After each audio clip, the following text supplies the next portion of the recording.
তো হ্যালো বন্ধুরা, আবার কিন্তু একটা নতুন মিনি ব্লগ নিয়ে চলে আসলাম। তো আগের দিন হয়তো তোমরা দেখেছো যে আমাদের ছিপ বানানো সব কমপ্লিট হয়ে গেছে। ওই ছিপগুলো নিয়ে কিন্তু আজকে আমরা সবাই মিলে মাছ ধরতে যাব।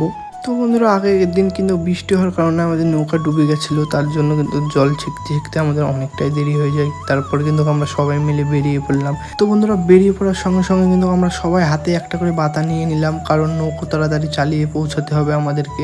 তো বন্ধুরা, অনেকটা তাড়াতাড়ি পুকুরের কাছে কিন্তু আমরা সবাই পৌঁছে যাই। তো বন্ধুরা, নৌকাটা এবার কিন্তু ধারে ভিড়িয়ে ভালো করে বাঁধতে হবে, না বাঁধলে কিন্তু নৌকাটা ভেসে চলে যাবে আর আমাদের বাড়ি যেতে গিয়ে খুব মুশকিল হয়ে যাবে। তো বন্ধুরা, পুকুরে উঠে তো আমি দেখে অবাক, আগের দিন বৃষ্টি হওয়ার কারণে কিন্তু অনেকটা জল বেড়ে গেছে পুকুরে।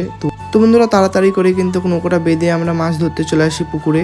তো আজকে ছিলাম আমি, আমার এক দাদা আর ভাইপো কিন্তু অনেকটা দূরে বসে মাছ ধরছে। তো ভাইপোকে দেখে দিই, ওই যে ভাইপো। তো বন্ধুরা, মাছে কিন্তু খাওয়া শুরু করে দেয়, দিয়ে কিন্তু আমি একটা সঙ্গে সঙ্গে একটা মাছ তুলে নিই। তো বন্ধুরা, মাছটা কিন্তু তুলে দেখি এই মাছটা কিন্তু শিঙি মাছ, আর মাছটা তোলার সঙ্গে সঙ্গে কিন্তু কক কক করে ডাকছিল।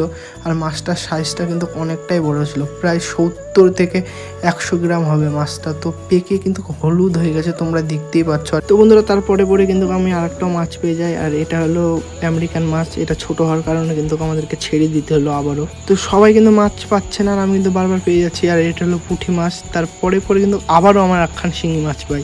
তো এই শিঙি মাছটার সাইজটাও মোটামুটি ভালোই ছিল। তো তারপরে কিন্তু ভাইপো একটা বাটা মাছ পাই, অনেকটাই বড়।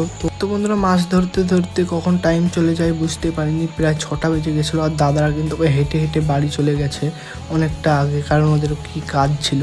তো বন্ধুরা, আমি কিন্তু সেরকম নৌকা ভালো চালাতে জানি না, তার কারণে কিন্তু এই ছোটো ছোটো ভাইপোরা নৌকা চালাচ্ছিল। এরা কিন্তু অনেকটা ভালো নৌকা চালায়। বন্ধুরা, এই হচ্ছে আজকেকার ধরা মাছ। এখানে কিন্তু 2টো শিঙি মাছ ছিল, 4-5টা পুঁটি ছিল, আর একটা বাটা মাছ ছিল। তাও মিনিমাম 300 থেকে 400 গ্রাম মাছ হবে এখানে। তো বন্ধুরা, আজকের মিনি ব্লগটা এটুকুই ছিল। তোমাদের ভালো লেগে থাকলে লাইক, কমেন্ট, শেয়ার আর সাবস্ক্রাইবটা অবশ্যই করে দিও। তো টাটা সকলকে।